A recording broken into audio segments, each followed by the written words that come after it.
Welcome to the AFR Saints channel, where we provide you daily content on your favorite team, the New Orleans Saints. Do us a favor and hit that subscribe button. Be sure to leave your comments below and smash that like button. Who dat? So yesterday, Deonte Harris, we learned he's going to start serving his 3-game suspension.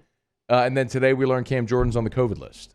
I mean, are they going to have enough players to go actually play the game against the Jets? They'll have enough players, but I hope you familiarize yourself with the roster, just because it's going to be reserve players. Let's just start with Cam Jordan. I mean, this is the first game he's going to miss, ever with the Saints. And, he's always been kind of that pillar, the Iron Man. He's played through injuries that you and me didn't even really know about as they happened. You learned about them after once they hit the off season. Even though, look, you and me can also admit that Cam Jordan has not been playing as well as we're accustomed to the last couple of years. He's slowed down, but still, look, he's someone you need to have for your defense, just because you've also dealt with injuries like Marcus Davenport, Tano Passignon. Who knows if they're going to play? They missed the Cowboys game.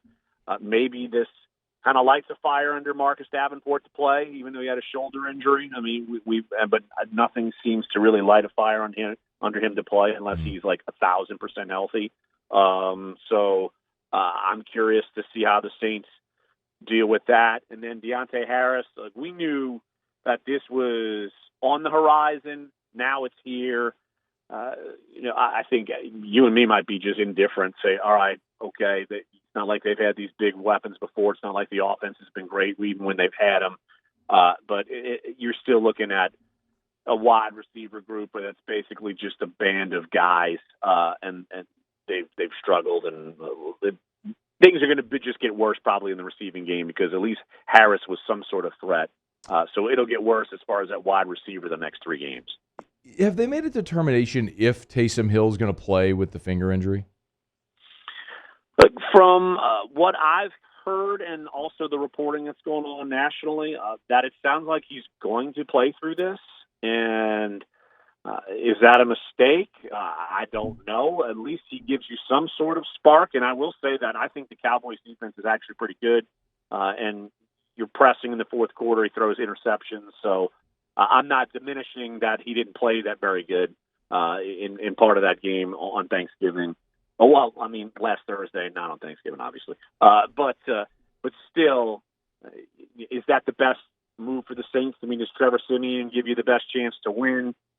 I don't really know. But I do think that at least the offense has some sort of spark. And if the Saints are able to get players back like Alvin Kamara and Ryan Ramczyk and Teron Armstead, and we'll get a better sense of where those guys stand starting tomorrow when they practice again and injury reports come out.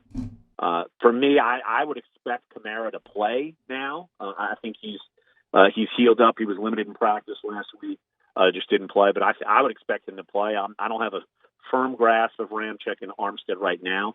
But if you have those guys back, it at least it doesn't force Taysom Hill to have to throw the ball all over the yard. They can mix and match and kind of use some of their strengths, since they're outside receivers and tight ends.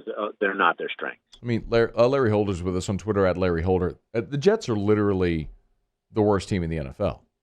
I mean, they're the worst defense. They're close. They're the worst defense in the NFL statistically, and they draft Zach Wilson where they did, and they won't commit to him. I mean, they're as poorly run a franchise there is. The Saints at least are playing hard. They're just severely limited. My bigger picture question is, if you're the Saints, do you actually want to win games right now? I mean, no player or coach is going to say this, but it's almost better just to tank, get a better draft pick. You're not going to the playoffs. Well, in reality, yes, that is the better route. But also, Saints players are playing for jobs and other contracts, so it would not be in their best interest to tank and look terrible and maybe get cut or maybe not get signed somewhere else. So, but an overall scope, sure, of course you want them to, in what's going to be a lost season, to do that. Now, I think Sean Payton still is going to play to win and move forward. And I think that here's the thing: defensively, I have a hard time seeing the Jets being able to move the football on the Saints. I don't trust Zach Wilson playing against anyone, much less at least a solid secondary with the Saints. And, of course, linebacker play, I still think the Saints are very good there. Elijah Moore might be the only guy that scares you on skill position players with the Jets. And I would assume I don't know. Well, I don't know if Marshawn Lattimore would follow him. I don't know if he's getting that much more respect. But here's the thing: defensively, I think the Saints would be able to slow down the Jets and make things happen to where the offense would put enough points to win the game. So I don't know if that's what the answer you want to hear. No. But I think they're going to try to win this game against the Jets. No, listen, the guys that are going to be on the field, Larry, I fully expect that. I think organizationally, the question is, do you rush back guys that are injured in a lost season? And I would say the answer has to be no. Well, I don't think they've actually rushed Kamara. Obviously they haven't. No, obviously they haven't. Right. But in this moment, look, I could have made an argument, Larry, that if you beat Dallas and you had 10 days off, if you're healthy, you're favored in 4 of your last 5 games. Well, if you beat Dallas, yeah, because I think Dallas. I think Dallas is actually going to get better as they move forward, so that win would actually look better and feel better. I think that's a fair assessment. But they didn't. You have a little bit of momentum, but they didn't. You're right. So right now, you're 2 games under 500, and you're injured, and you got to go to Tampa next week, which is going to hang an 8th loss on you. So the best you can do is 9-8. You're not getting in the playoffs at 9-8. I don't believe so. I mean, just say, hey, take your time. Well, I think someone can get in the playoffs at 9-8. 7 teams. You look at the bottom. I mean, right now, Washington and San Francisco are 6-6. I mean, I think someone could get in at 9-8. Okay. And I don't think Sean Payton is gonna sit there and play to not win. I mean, that's just not who he is with a team like this, where I think they've invested in a lot of these players. They still have very good players. It's not, to me, I think it's different than other years like 2015, 2016, where they didn't have good players.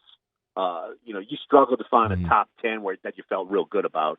I still think the Saints have good talent, but you can't help when people are getting banged up and things are happening. And it's, but yeah, look, as you and me watching on the outside, and I'm sure Mickey Loomis probably sits in his office and says, man, this would be good if we could get a higher draft pick, either use the pick or move it to go trade for some sort of quarterback in the offseason or trade for another piece of the puzzle.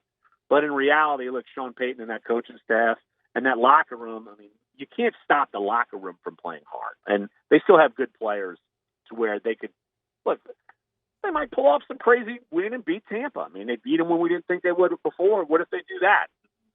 Who knows where they go? I know where they're going.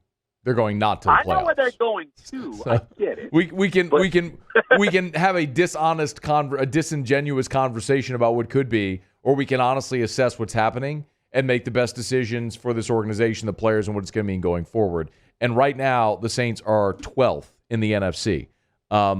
Sure, you could say they're a couple of games back from the final spot, which is true, but I don't know how they make that up.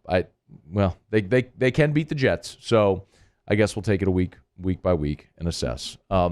Make sure you're following his content there on Twitter at Larry Holder. He's read it at theathletic.com/New Orleans. We always appreciate a couple of minutes, Larry. Thanks for taking the time, and go Bears. Gross. Hey, thanks so much for watching. Please leave your comments. I love to interact, and be sure to hit the red subscribe button below.